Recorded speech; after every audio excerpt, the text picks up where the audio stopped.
ରାଧେଶ୍ୟାମ। ଆଜି ଏକ ଏମିତି ଷ୍ଟୋରି ବିଷୟରେ ଜାଣିବା ଆପଣ କୌଣସି ବି ସମସ୍ୟାରୁ ବାହାର ହେଇପାରିବେ, କୌଣସି ବି ରୋଗରୁ ବାହାର ହେଇପାରିବେ। ତ ଜଣେ ଲୋକ ଫ୍ରିଜ୍ ତିଆରି କରନ୍ତି ପ୍ରତ୍ୟେକ ଦିନ ତାଙ୍କ ଜ୍ଞାନ ଅନୁସାରେ ସେ କରନ୍ତି।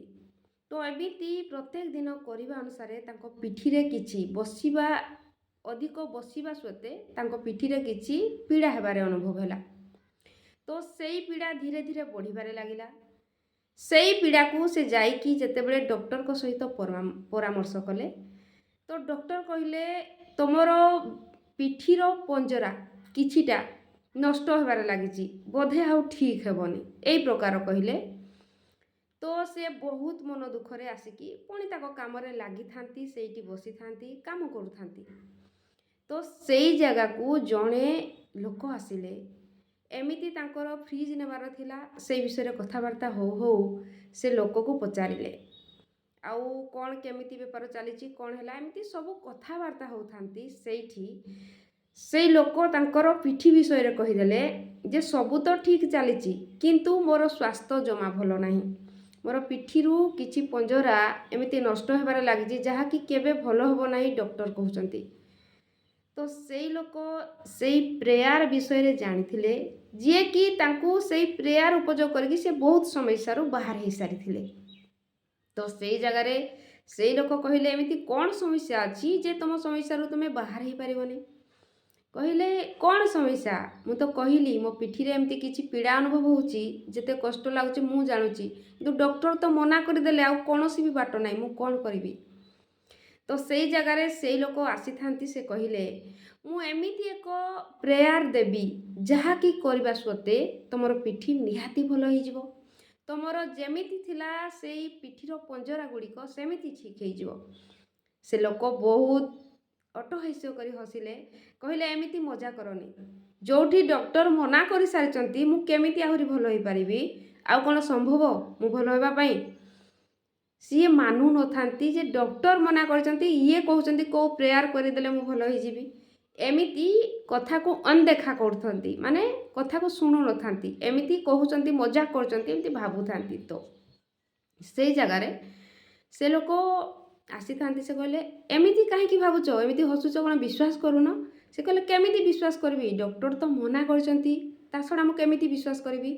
ସେଇ ଜାଗାରେ ସେ ଲୋକ କହିଲେ, ମୁଁ ତୁମକୁ କିଛି ନାହିଁ 7 ଦିନ ପାଇଁ ରିକ୍ୱେଷ୍ଟ କରୁଛି, ମୋ କଥାକୁ ମାନ। ତାପରେ ଯଦି ଭଲ ଲାଗିଲା, 7 ଦିନରେ ଯଦି କିଛି ମାତ୍ରାରେ ଭଲ ଲାଗିଲା, ତୁମେ ଯେପର୍ଯ୍ୟନ୍ତ ଭଲ ହୋଇ ନ ଯାଇଛ ସେ ପର୍ଯ୍ୟନ୍ତ କରିବ। ତ ସେ ଲୋକ ଟିକେ ସିରିୟସ୍ ହେଲେ, କହିଲେ, କ'ଣ କହୁଛ? ତା'ମାନେ କ'ଣ ସତରେ କାମ କରୁଛି? ସେ କହିଲେ, ହଁ ସତରେ କାମ କରୁଛି, ତୁମେ କରିକି ଦେଖ 7 ଦିନ, କିନ୍ତୁ ପୁରା ବିଶ୍ୱାସର ସହିତ କରିବ। ଏମିତି ମନରେ ଦ୍ୱନ୍ଦ୍ୱ ରଖିକି କରିବ ନାହିଁ, କାଳେ ହେଉଥିବ କି ହେଉନି, ସେ କହିଦେଲେ କ'ଣ ହେଉଥିବ, ଏଇ ପ୍ରକାର ଭାବ ରଖିବନି। ସମ୍ପୂର୍ଣ୍ଣ ସରେଣ୍ଡର ହେଇକି ସେଇ ପ୍ରେୟାରକୁ କରିବ। ତ ସେଇ ଜାଗାରେ କ'ଣ ହେଲା, ହଁ କଲେ, ସେ ମାନିଗଲେ। ବୋଲେ ଏତେ ପୀଡ଼ା ହେଉଛି, ଯଦି କହୁଛ ହେଉଛି ତ କରିକି ଦେଖିବା କ'ଣ ଅଛି। ତ ସେଇ ପ୍ରେୟାର ସେ କହିଥିଲେ, ଏମିତି କରିବ, ଯାଇକି କିଛି ଶାନ୍ତ ଅବସ୍ଥାରେ ବସିଯିବ, ଯେଉଁଠି ତୁମକୁ ଡିଷ୍ଟର୍ବ କରିବାକୁ କେହି ନଥିବେ, ଓ ସେଇଠି ଶାନ୍ତ ମନରେ କହିବ, ସମ୍ପୂର୍ଣ୍ଣ ସମର୍ପଣ ଭାବରେ, ହେ ଭଗବାନ, ଆପଣ ହିଁ ତ ମୋତେ ଗଢ଼ିଛନ୍ତି, ଆପଣ ହିଁ ତ ମୋତେ ଜୀବନ ଦେଇଛନ୍ତି, ଓ ଆପଣ ହିଁ ମୋର ପ୍ରତ୍ୟେକଟି ଅଙ୍ଗକୁ ତିଆରି କରିଛନ୍ତି। ଆଜି ମୋ ପିଠିରେ ଯେଉଁ ବି ଅସୁବିଧା ଅଛି, ଯେଉଁ ବି ପୀଡ଼ା ଅଛି, ମୁଁ ତ ମୋ ତରଫରୁ ବହୁତ ଚେଷ୍ଟା କଲି, ଡକ୍ଟରଙ୍କ ପାଖକୁ ଗଲି, କିନ୍ତୁ ଡକ୍ଟର ମନା କରିଦେଲେ। ହେଲେ ଆପଣ ତ ସର୍ବଜ୍ଞାନୀ, ସମ୍ପୂର୍ଣ୍ଣ ବିଶ୍ୱକୁ ଯେ ଆପଣଙ୍କ ଦ୍ୱାରା ଗଠିତ କରିଛନ୍ତି, ଆପଣ ପ୍ରତ୍ୟେକଟି ମଣିଷକୁ ଗଠନ କରିଛନ୍ତି। ତ ଆପଣ ହିଁ ମୋ ପିଠିରେ ହେଉଥିବା ପୀଡ଼ାକୁ, ମୋ ପିଠିର ସେଇ ପଞ୍ଜରା ଗୁଡ଼ିକୁ ଆପଣ ହିଁ ଠିକ୍ କରିପାରିବେ। ଓ ମୁଁ ସ୍ୱୀକାର ମନୋଭାବ ନେଇ କହୁଛି, ଆପଣ ହିଁ ଠିକ୍ କରିବେ, ଆପଣ ହିଁ ଠିକ୍ କରିବେ, ଆପଣ ହିଁ ସର୍ବଜ୍ଞାନୀ, ଆପଣ ହିଁ ସର୍ବଶ୍ରେଷ୍ଠ। ଏମିତି ପ୍ରେୟାର କର ଓ କରିକି ସମ୍ପୂର୍ଣ୍ଣ ସରେଣ୍ଡର ହେଇଯାଅ, ଯେମିତି ଭଲ ହେଇଯାଇଛ, ଯେମିତି ଭଗବାନ କଥା ଶୁଣି ସାରିଛନ୍ତି। ତ ସିଏ ସେମିତି କଲେ, ସେମିତି କହିଲେ, ହେ ଭଗବାନ ଆପଣ ହିଁ ସର୍ବଶ୍ରେଷ୍ଠ, ଆପଣ ହିଁ ମୋତେ ବନେଇଛନ୍ତି, ଆପଣ ମୋର ପ୍ରତ୍ୟେକଟି ଅଙ୍ଗକୁ ବନେଇଛନ୍ତି ଓ ଆପଣଙ୍କ ଦ୍ୱାରା ସବୁ କିଛି ସମ୍ଭବ ହେବାର ସମ୍ଭାବନା ଅଛି। ଆପଣ ହିଁ ଠିକ୍ କରିପାରିବେ, ଆପଣ ହିଁ ମୋର ପ୍ରତ୍ୟେକଟି ଅଙ୍ଗକୁ ଠିକ୍ କରିପାରିବେ। ଓ ପରିଶେଷରେ ସେ କହିଥିଲେ, ଧନ୍ୟବାଦ ଧନ୍ୟବାଦ ଧନ୍ୟବାଦ ମୋତେ ସମ୍ପୂର୍ଣ୍ଣ ଠିକ୍ କରିଥିବାରୁ। ଏମିତି ପ୍ରେୟାରକୁ କହିକି ସେ କିଛି ସମୟ ପର୍ଯ୍ୟନ୍ତ ପରିଶେଷରେ ଖୁସି ଅନୁଭବ ହୁଅନ୍ତି, ଯେମିତି ଠିକ୍ ହେଇଯାଇଛନ୍ତି, ସବୁ କାମକୁ ଠିକ୍ ଭାବରେ କରୁଛନ୍ତି। ଏଇ କଳ୍ପନା କରିକି ଧନ୍ୟବାଦ ଦେଇକି ସେ ଉଠନ୍ତି ପ୍ରତ୍ୟେକ ଦିନ। ତ ଆପଣ ଭାବିବେ ଯେ କେତେ ଥର କରୁଥିଲେ? କେତେ ଥର ନୁହେଁ, ଆପଣ ଚାହିଁଲେ 3 ଥର 4 ଥର, ଯେତିକି ଥର, ଦିନକୁ ଯେତେ ଇଚ୍ଛା ସେତେ କର, ବିଲକୁଲ ବିଶ୍ୱାସର ସହିତ ଯେ ଭଗବାନ ଯେମିତି ସତରେ ସେ ଭଲ କରୁଛନ୍ତି ଓ ଧନ୍ୟବାଦ ଦେଇକି ସେଇ କଳ୍ପନା ଚିତ୍ର ଯାହାକି ଭଲ ହେଇସାରିଲା ପରେ ଆପଣ କରିପାରୁଛନ୍ତି ସେମିତି। ତ ସେଇ ଜାଗାରେ ସିଏ ତୃତୀୟ ଦିନ ପର୍ଯ୍ୟନ୍ତ କରିଛନ୍ତି, କିଛି ହେଇନି। ତାପରେ ମନରେ ଟିକେ ଦ୍ୱନ୍ଦ୍ୱ ଆସୁଥାଏ ଯେ ଆଜିକୁ ତ 3 ଦିନ କଲେଣି କିଛି ହେଉନି। ପୁଣି ମନେ କରିଲେ, ସେ ଲୋକ ମୋତେ କହିଥିଲେ ମନରେ ସନ୍ଦେହ କରିବୁନି, ଯାହା ପ୍ରାର୍ଥନା କରୁଛୁ ସେ ତାହା ଶୁଣାଯାଉଛି, ତାହା ଠିକ୍ ହେଇଯିବ। ତ ମନରେ ସନ୍ଦେହ ଆସିଲା ଯେ 3 ଦିନ ହେଲାଣି, କ'ଣ ଏଯାଏ ତ ଠିକ୍ ହେଇନି, କ'ଣ ଠିକ୍ ହେବ? ତ ସେଇ ଜାଗାରେ ସେ ଲୋକ କହିଲେ, ସେ ତ ମୋତେ କହିଥିଲେ ସନ୍ଦେହ କରିବୁନି। ତ ମନ କହିଲା, ନା ହେବ, ମୁଁ କହିଛି ମାନେ ମୋ ଗୁହାରି ଶୁଣାଯାଉଛି, ଠିକ୍ ହେଉଛି, ମୁଁ ଠିକ୍ ହେଉଛି।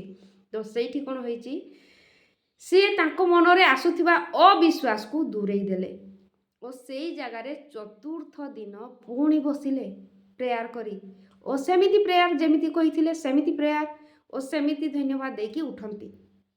କ'ଣ ହେଇଛି, ସନ୍ଧ୍ୟା ସମୟରେ ଯେତେବେଳେ ସେ ପ୍ରେୟାର କରିବା ପାଇଁ ଯାଉଛନ୍ତି, ତାଙ୍କ ପିଠିରେ କୌଣସି ପୀଡ଼ା ନଥାଏ।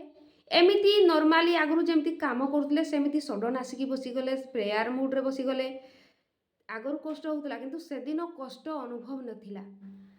ତ ସେ ଅନୁଭବ କଲେ କିଛି ସମୟ ପରେ, ଆରେ ସତେ ତ ଆଜି ତ ପୀଡ଼ା କିଛି ବି ହେଉନି, ଆଜି ତ ଲାଗୁନି ଯେ ମୋ ପିଠିରେ କିଛି ପୀଡ଼ା ଅନୁଭବ ହେବାର। ଓ ତାଙ୍କ ମନରେ ଆସ୍ଥା, ତାଙ୍କ ମନରେ ବିଶ୍ୱାସ ଆହୁରି ଜମିବାରେ ଲାଗିଲା ଯେ କଥାଟି ବୋଧେ ସମ୍ପୂର୍ଣ୍ଣ ସତ। ଯାହା ଆମେ ବିଶ୍ୱାସ କରନ୍ତି, ଭଗବାନଙ୍କୁ ପ୍ରେୟାର କରି ମାଗନ୍ତି, ସମ୍ପୂର୍ଣ୍ଣ ସତ ହେଇଯାଏ। ତ ସେଇ ଖୁସିରେ ସେ ପୁଣି ଆହୁରି ଜୋର ଜାର ମନ ଖୁସିରେ ବସିଲେ ପ୍ରେୟାର କରିବା ପାଇଁ। କଣ୍ଟିନ୍ୟୁ 7 ଡେ କଲେ। 7 ଡେ ବେଳକୁ ତାଙ୍କ ପିଠିରେ କୌଣସି ପୀଡ଼ା ନଥିଲା, ଏମିତି ପୀଡ଼ା ଟୋଟାଲି ନାହିଁ ଯେମିତି ନର୍ମାଲି ଆଗରୁ ସେମିତି। ତ ସେଇ ଜାଗାରେ ସେ ପୁଣି କ'ଣ କଲେ ଶୁଣନ୍ତୁ, ସିଏ ବାହାରିଲେ ତାଙ୍କ ପିଠିକୁ ଏକ୍ସରେ କରାଇବା ପାଇଁ। ଯେଉଁଠି ଡକ୍ଟର ଏକ୍ସରେ କରିଥିଲେ, ତାଙ୍କ ରିପୋର୍ଟ ଦେଖିଥିଲେ ଆଉ ଭଲ ହେବନି, ନଷ୍ଟ ହେଇଯାଇଛି କିଛି ଅଂଶ, ତ ଆଉ ଠିକ୍ ହେବନି। ତ ପୁଣି ଏକ୍ସରେ କରିବା ପାଇଁ ସେ ପୁଣି ଯାଆନ୍ତି ସେଇ ଡକ୍ଟରଙ୍କ ପାଖକୁ ଓ ସେଇଠି ଏକ୍ସରେ କରି ସାରିବା ପରେ ଦେଖିଲେ ତାଙ୍କର ପୂର୍ବରୁ ପୀଡ଼ା ହେବା ପୂର୍ବରୁ ଯେମିତି ବିଲକୁଲ ଶକ୍ତିଶାଳୀ ଦେହର ପଞ୍ଜରା ଗୁଡ଼ିକ ଥିଲା, ସେମିତି ପିକ୍ଚରରେ ଆସିଲା, ବିଲକୁଲ ପରଫେକ୍ଟ, ବିଲକୁଲ ନର୍ମାଲ। ତ ସେଇ ଡକ୍ଟର ଆଶ୍ଚର୍ଯ୍ୟ ହେଇଗଲେ, ଆରେ ମୁଁ ତ ଏକ୍ସରେ କରାଇଥିଲି, ସେ ପରର ଏକ୍ସରେ ମଧ୍ୟ ଆଣିଥିଲେ, ଆଗରୁ ଯେଉଁଟା ଏକ୍ସରେ ହେଇଥିଲା ସେଇଟା ମଧ୍ୟ ଆଣିଥିଲେ, ଯେ ଦେଖିଲେ 7 ଦିନ ପୂର୍ବରୁ ଏଇ ଏକ୍ସରେ କରାଇଥିଲି ଯେଉଁଟାକି ଠିକ୍ ହେବାର ସମ୍ଭାବନା ନଥିଲା।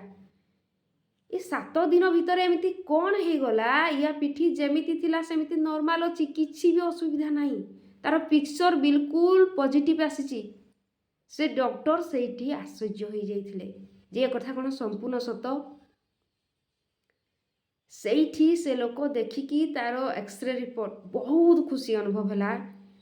ଡକ୍ଟରଠୁ ବଡ଼ି ବି ଡକ୍ଟର ଅଛନ୍ତି ଯିଏକି ଭଗବାନ ପରମାତ୍ମା ଅଛନ୍ତି, ଯାହାକି ଗୁହାରି କରାଯାଏ, ଯାହାକି ପ୍ରେୟାର କରାଯାଏ, ଭଗବାନ ଶୁଣନ୍ତି, ଏକଥା ସମ୍ପୂର୍ଣ୍ଣ ସତ। ଓ ସେଇଠି ଡକ୍ଟର ହାର ମାନିଗଲେ ଯେ ତୁମେ କ'ଣ କଲ ଯେ ଏତେ ଶୀଘ୍ର ଭଲ ହେଇଗଲ, ଏତେ ଶୀଘ୍ର ତୁମ ଶରୀର ପୁଣି ଆକ୍ଟିଭ ହେଇଗଲା, ପୁଣି ରିକଭରି ହେଇଗଲା, କ'ଣ କଲ ମୋତେ କିଛି କୁହ।